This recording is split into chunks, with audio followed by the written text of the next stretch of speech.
সবকিছু শুরু এক অসতর্ক মুহূর্তে। চলন্ত ট্রেন থেকে ছিটকে পড়া একটা সামান্য আম। কে জানতো এই আমটাই একদিন পুরো মরুভূমির ইতিহাস বদলে দেবে। ফাটা মাটি, তপ্ত রোদ, কিন্তু মিরাকেল ঘটল। সেই অবহেলিত আটি ঘুরে জেগে উঠল এক নতুন প্রাণ। দূর থেকে এক তোতা অবাক হয়ে দেখল মরুভূমিতে সবুজের ছোঁয়া।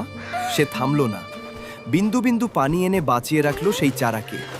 তোতার ভালোবাসায় সেই চারা আজ বিশাল আম গাছ। ধু ধু প্রান্তরে সে যেন একাই রাজত্ব করছে।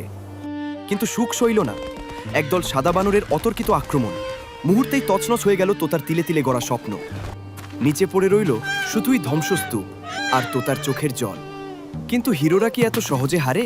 তোতা উঠে দাঁড়ালো, ধ্বংসস্তূপ থেকেই কুড়িয়ে নিল নতুন সম্ভাবনা। একাই রুক্ষ মাটিতে পুঁতে দিল শত শত বীজ। শুরু হলো এক অসম লড়াই। 1 থেকে 10, 10 থেকে 1000। তোতার জেদ পাল্টে দিল প্রকৃতির নিয়ম। মরুভূমি আজ আম বনের রাজ্য। হাজারো পাখি আজ সেখানে মেতেছে উৎসবে। শুধু একা বসে সেই নায়ক, তার সৃষ্টি আজ সার্থক। কিন্তু আক্ষেপ একটাই, একটা আম মরুভূমি বদলাতে পারে, কিন্তু আপনাদের মন কি বদলাতে পারবে না?